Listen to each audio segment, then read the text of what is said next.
L'huile de palme, produit de grande consommation en République démocratique du Congo, est au cœur de l'économie locale dans plusieurs régions. Mais avant d'arriver dans nos assiettes, ce liquide rouge et précieux suit un long parcours depuis les plantations jusqu'aux usines de transformation. Dans ce reportage, nous vous embarquons au cœur de la chaîne de production aux côtés de Plantations et Huileries du Congo, premier producteur d'huile de palme en RDC avec 3 sites d'exploitation à travers le pays. Découvrons ensemble comment l'huile de palme, cette richesse naturelle, prend vie étape par étape. Let's go!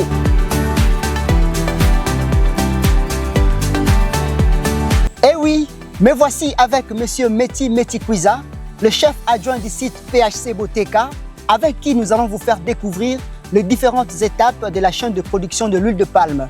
Nous sommes au sein de la plantation de Boteka, précisément dans la division de Bessombo. Bonjour M. Metikwiza. Bonjour M. Trésor. Alors dites-nous, comment démarre la chaîne de production de l'huile de palme ici en plantation? Ok, je rappelle que nous sommes une plantation agro-industrielle. Les plants qui sont plantés pour obtenir ce palmier, nous ne les avons pas ramassés dans la forêt sauvage. Mais plutôt, nous avons un département de recherche qui produit le grain, qui traite le grain et qui sélectionne les graines. Parce que là, il y a la génétique qui intervient pour pouvoir obtenir de bons plants, de bons individus qui vont bien croître et qui vont nous donner une bonne production. Tout commence par la graine qui est produite au département de recherche à Yaligimba. À quel moment et comment se déroule la récolte des régimes? La récolte de régime, une fois entrée en production, la récolte en soi, donc l'opération récolte commence à 6h, entre 6h et 6h30, après l'appel matinal. Les équipes entrent en plantation pour commencer la récolte, après la répartition des tâches bien sûr. Les travailleurs travaillent en couple. Il y a un coupeur et un porteur qui travaillent ensemble. Donc le coupeur, lui, coupe le régime et quand le régime tombe, il passe, il cherche un autre régime dans un autre palmier et il y a un porteur qui vient prendre le régime avec sa brouette bien sûr, qui sont le régime sur l'aire de chargement. Quels sont les outils qu'ils utilisent pour couper le régime? Ok, je vais même préciser que généralement il y a des types d'outils que nous utilisons selon l'âge et la taille des palmiers. D'accord. Il y a les ciseaux de récolte et la hampe avec couteau malais bien sûr. Donc les ciseaux de récolte est utilisé lorsque le palmier est encore très jeune. Et que les récolteurs peuvent utiliser sa taille. En ce moment-là, on utilise les ciseaux de récolte. Mais lorsque les travailleurs, les récolteurs ne peuvent pas utiliser sa taille, lorsque le palmier devient très élancé, là on utilise la hampe avec couteau malais. Il y a différentes dimensions, les hampes de différentes dimensions, parce que nous avons des palmiers de 14 mètres. Voilà pourquoi il y a différentes dimensions de hampes. Il y a les hampes de 3 mètres, il y a les hampes de 6 mètres, il y a les hampes de 8 mètres, et il y a les hampes de 14, de 12 mètres, 14 mètres. Alors dites-nous, comment savez-vous qu'un régime est mûr? Il y a des standards. Les régimes qui doivent nous donner des huiles doivent être mûrs, bien sûr. Il y a les standards qui sont connus, bien sûr, de tout le monde, mondialement connus. Donc, le régime est mûr lorsqu'il a fait tomber naturellement un fruit détaché. Je dis bien naturellement. Naturellement, lorsqu'il a fait tomber naturellement un fruit détaché, c'est en ce moment-là que le régime est déclaré mûr. Et tout le monde le sait, les travailleurs, même les récolteurs, sont bien instruits. Après la récolte, c'est quoi la prochaine étape? Après la récolte, la prochaine étape, c'est l'évacuation vers l'usine pour que ça soit traité afin d'obtenir les huiles. Nous avons un service de transport qui existe. Les régimes sont transportés par les véhicules. D'accord. C'est toute une opération qu'on appelle l'évacuation. C'est toute une opération. Il y a une équipe pour ça. Ok.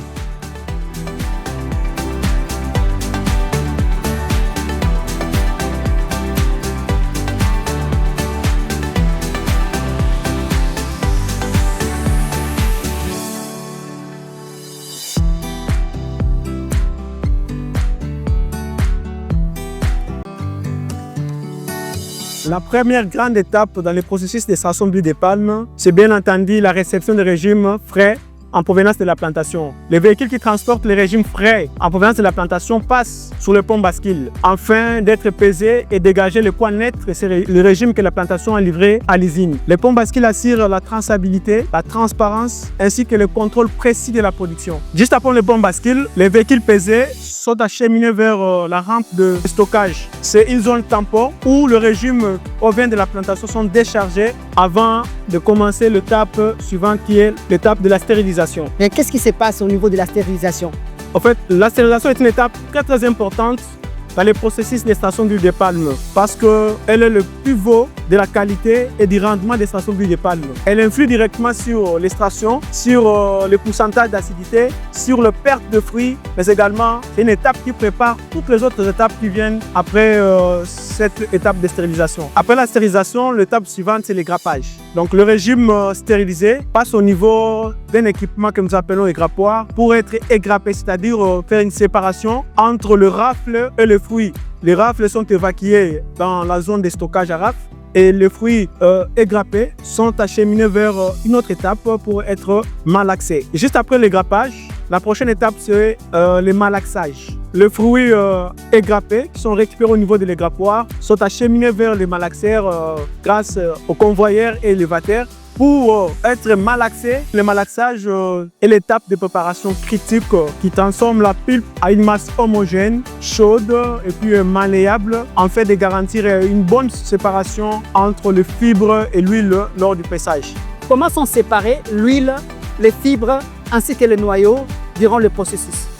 La séparation des huiles, de fibres ainsi que des noix se fait au niveau de la presse. Lors du pressage, on extrait le jus que nous appelons l'huile brute et qui est stocké dans un bac, et les fibres ainsi que les noix sont acheminées vers une autre étape en fait d'être traitées. Après avoir recueilli l'huile brute qui contient certaines impuretés, entre autres la boue, de l'eau, la prochaine étape, qui est aussi une étape importante dans le processus d'extraction d'huile de palme, est la clarification. D'accord. Nous devons traiter ces huiles-là pour séparer toutes les impuretés, toutes les particules en suspension de l'huile que nous allons stocker dans nos tanks. Et cette séparation se passe grâce à un tank de décantation. Nous envoyons ces jus dans un tank, nous chauffons à une haute température, autour de 90 à 95 degrés, pendant un temps. Il y aura une nette séparation entre ces impuretés-là. Après la clarification, c'est pas la prochaine étape? Après la clarification, l'huile produite est une huile propre, finie, qui est stockée dans les tanks de stockage.